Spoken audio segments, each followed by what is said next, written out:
ये अपने बाप के साथ जा रही, वापस इस घर में नहीं आएगी। आई एम सॉरी बेटा।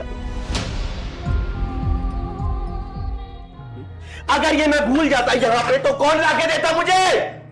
तुम्हारा बाप आता क्या? मेरे बाप तक मत जाए। तू ना जाऊं तुम्हारे बाप तक? हाँ? अब तो मुझे बताओगी मुझे क्या करना है? जाऊंगा तुम्हारे बाप तक, जरूर जाऊंगा। एटीट्यूड ना अपने बाप को जाकर दिखाना।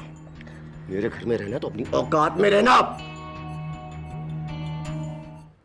अच्छा ये बताइए, सलमा बेटी भी अपने घर में ठीक ही होगी? अल्लाह का फजल है, ठीक ठाक ही है। मैंने सुना है कि उसका शौहर उसे मारता पीटता है।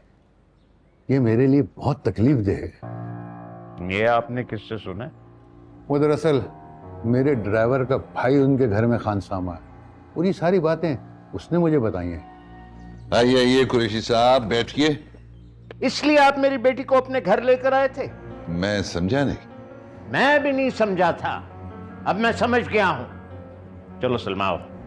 कुरैशी कहाँ लेके जा रहे हो? बैठ के बात करते हैं। जरूर बैठ के बात करता, अगर आप लोगों का वो सलूक ना होता इसके साथ जो आपका रहा है। मैंने अपनी बेटी को यहाँ इस घर में इसलिए भी आया था कि सुख चैन की जिंदगी गुजारेगी, इसलिए नहीं कि आपका बेटा उसके ऊपर हाथ उठाएगा। ये अपने बाप के साथ जा रही, वापस इस घर में नहीं आएगी। कुरैशी साहब बात तो सुने। आपको इसे वहां से लाना नहीं चाहिए। तो क्या करता, अपनी बेटी को उस घर में छोड़ देता ताकि वो जानवर इसकी मजीद पटाई करे। शौहर है उसका। शौहर था। घर बसाने के लिए बहुत कुछ सहना पड़ता। अगर मेरी बेटी ने ऐसा घर बसाना ना, तो ऐसा घर मैं नहीं बसाने दूंगा। इधर आप सर पकड़े बैठे हैं और उधर वो गुमसुम बैठी। जल्दी के फैसले सिवाय परेशानी के और कुछ नहीं देता। अब सोच समझ कर फैसला करूंगा। मत करें ऐसी बातें। ब्याही बेटी अपने घर ही अच्छी लगती है। अपने ही घर है। अपना घर शौहर का घर होता है। ये घर अब उसके माँ बाप का घर है। यहाँ महफूज तो है।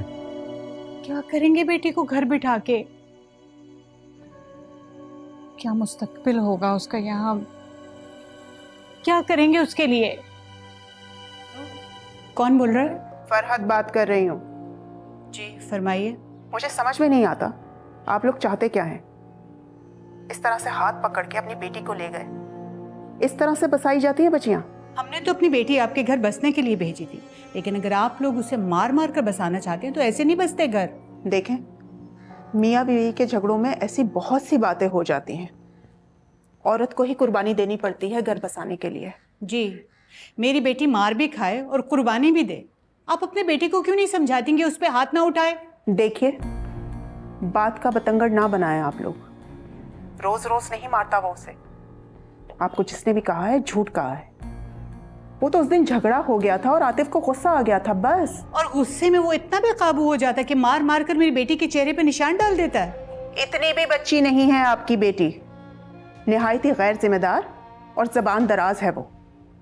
खामोश रहा करे ना शौहर के आगे, तो ये नौबत ही ना आए। मैं अपनी बेटी को बहुत अच्छी तरह से जानती हूँ। वो ना तो जबान दराज है और ना ही गैर जिम्मेदार। खैर, मैंने सलमा को ये कहने के लिए फोन किया था कि अगर उसे वापस आना है तो वो खुद आए। आप लोग ये सोचिएगा भी मत कि हम मनाने के लिए आएंगे। मत आइएगा, मत आइए। इसका बाप उसे भेजेगा भी नहीं।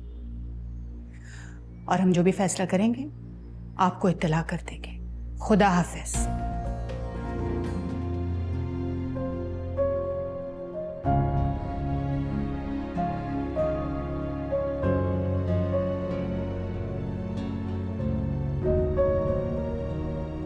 क्या कहा? कह रही थी कि हम मनाने नहीं आएंगे। मैंने कह दिया कि मत आए।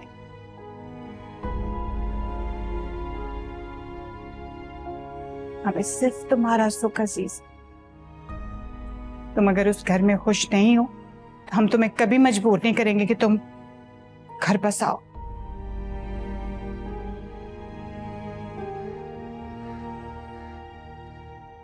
हमें एहसास है कि हमसे बड़ा गलत फैसला हो गया।